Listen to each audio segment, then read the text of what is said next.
So, what issues does your customers regularly face organizing a funeral? Greetings to my listeners. The immediate problem family face, which cause a lot of anxiety, especially at nighttime when a family member passed away at home. Family members doesn't know what to do.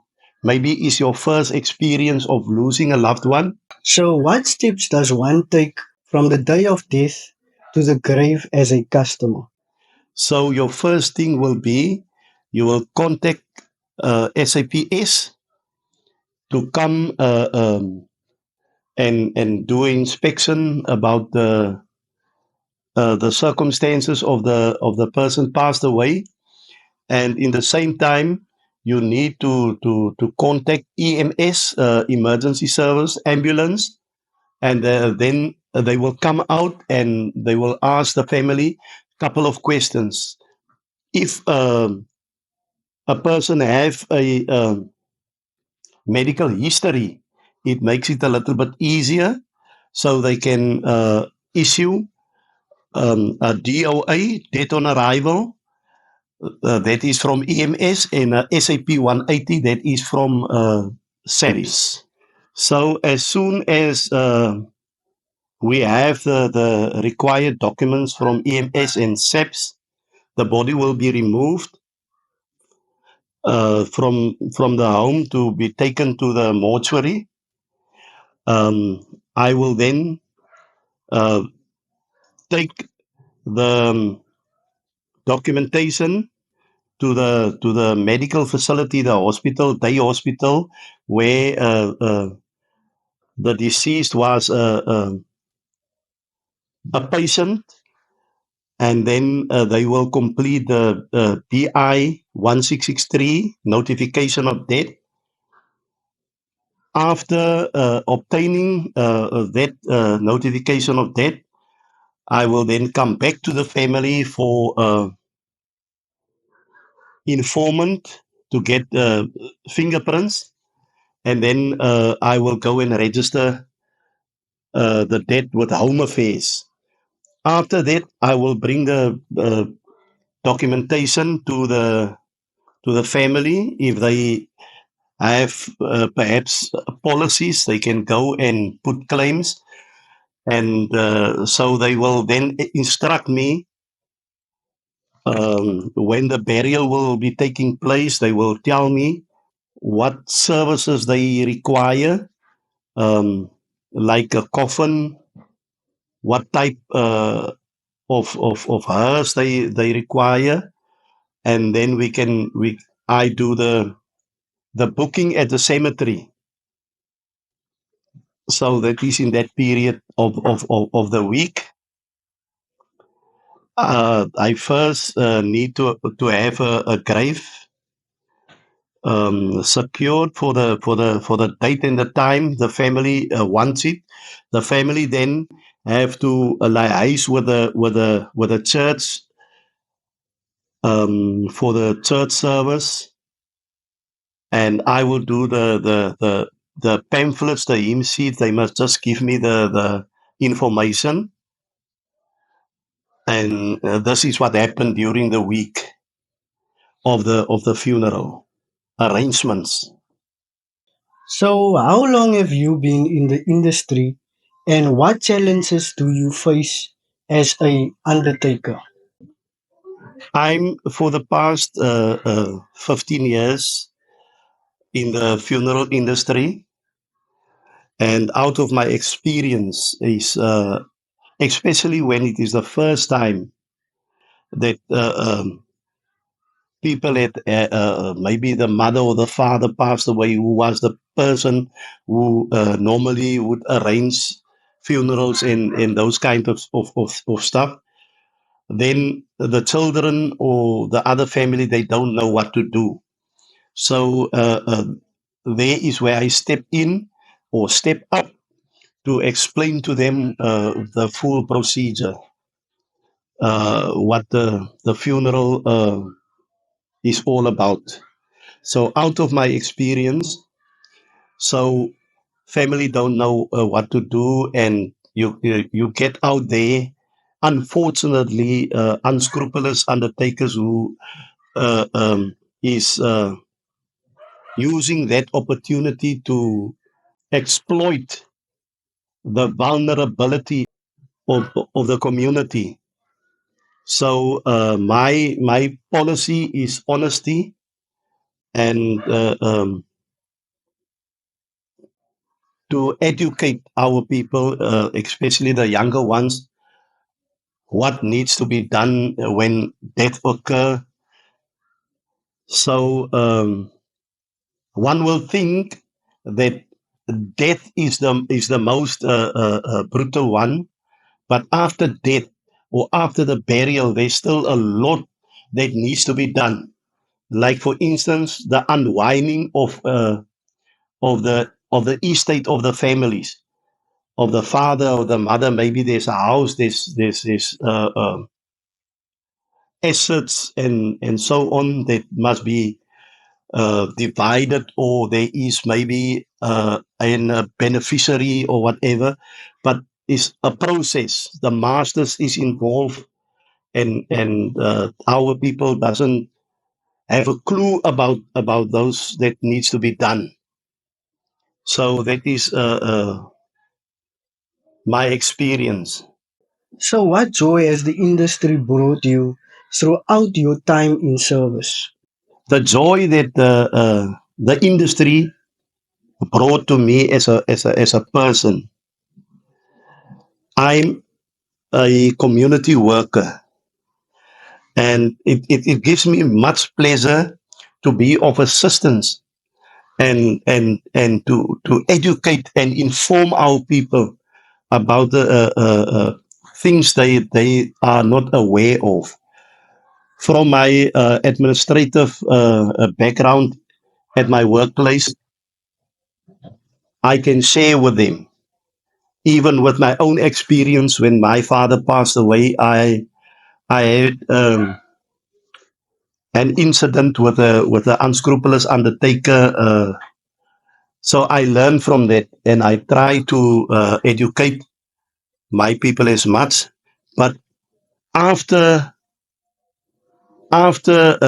seeing that people are so happy with the service I gave to them, it gives me much joy.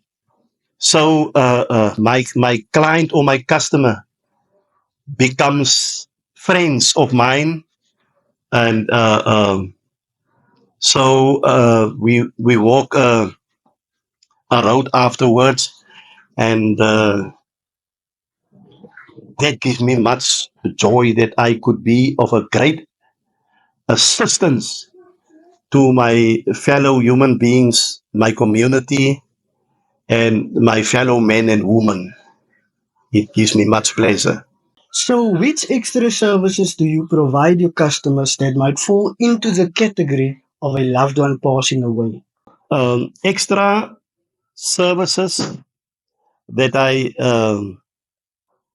I give to my clients. I will,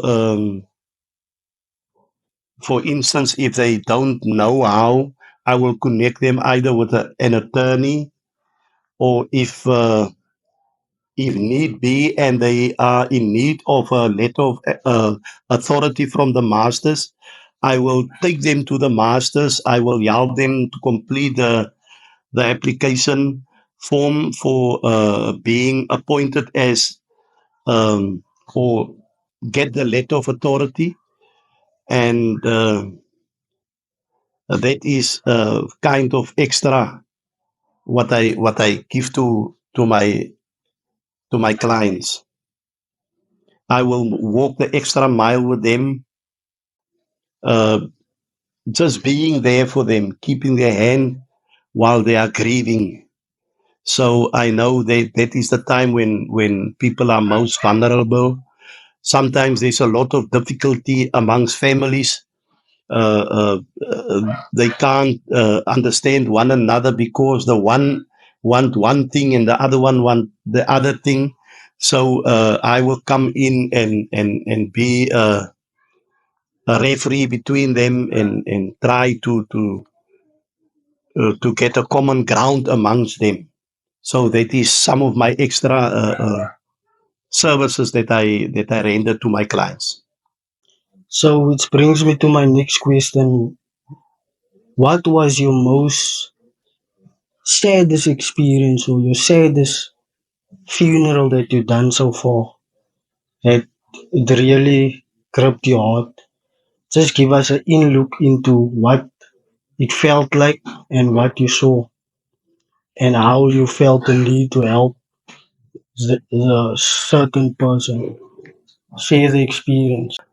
My saddest experience with the burial of a loved one was when I lost my father. I had no experience. We contacted the ambulance, and instead of the ambulance rocking up, an undertaker rock up to come and collect my father's body. And uh, uh, afterwards, when I go and make claim with my insurance company, they told me, but they do have undertakers on their database, and unfortunately, the one who came to collect my father's body is not one of them. So, in order for us to get the body back, the man wants 2,500 rand, which was quite a lot of money in the time. I'm talking about over 30 years ago. So that was my saddest moment.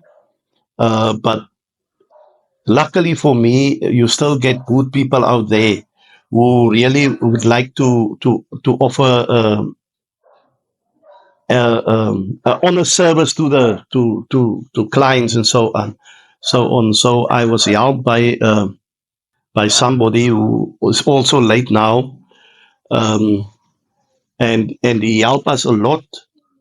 And I made the decision that from my experience, I will use my experience to avoid other families to go through that experience, because it was not nice for a grieving person going through a traumatic event, and then you still are ripped off by unscrupulous undertakers, which is a lot of them out there. So my advice to families: make sure that your undertaker is a trusted person. Don't wait until death occur to have an undertaker as part of your life. Don't be scared for undertakers. Get them on board so they are the ones that is in your life. Like you have an attorney, you have a pastor. You must also have a undertaker in your life. So where, to build up a relationship. So the relationship is quite important. And then when that unfortunate event occur, then you know you got a trusted person on board who can take your hand, who can allow you to grieve, and who will support you through that event. Yeah, some customers might have tried to get to rip you off or something like that. So, just give us a look into how that actually looks. It's very sad in our line of business. You get a lot of even customers or clients, families that wanted to rip you off. So they will come with the sad story. Uh, uh, the family don't have money to bury the loved one, and just to get a cheap price from you, and then out of your personal or interpersonality, you will then help them and give them what they ask for. just to come and see. At the day of the funeral, you will find that they have the finest clothes on. You will find they actually do have some money, but they don't want to pay you. Then you will have some families. They will come with a sad story just to be a help to bury a loved one, and afterwards they asking for claim documentation. So if they are certain documents, there is a funeral policy. The experience is when you bury somebody, you can't go and take that person out again. So you will bury the person, and then the family afterwards receive the money, but they don't pay you. And that is all experiences that I have. Of families who still owe me money, and unfortunately is a very sad state of affairs. And you can't. I mean, it's not nice to then take family to court or whatever. But that is all things that you need to deal with when you are in the funeral business. Yes, and fortunately, you get that appreciative customers that really would like to also give back to undertakers for the excellent service. Um, they are the ones who join perhaps your funeral business after they have that uh, good experience with you, and so they really wanted to walk the road with you. So you get those kind of families that, as I said, families become friends, and so that is how the relationship is built. So it's all about building a relationship with your customer and with your client. So can you tell us where are you based? I'm actually based in Cape Town, Lentegeur in Mitchells Plain, but I'm not restricted to my area. I do have the capacity to reach out within the city, and even to do repatriations. If a person perhaps wanted to be buried outside of Cape Town, uh, I also do have the partners with that, and I can be of assistance of that. Yes, so it's not. I'm not restricted in Mitchells Plain alone or in Lentegeur, but I can extend my service. I will leave my information to contact me on the screen, and you can contact me on the contact details if you would like to know more, or if you are interested in obtaining a policy.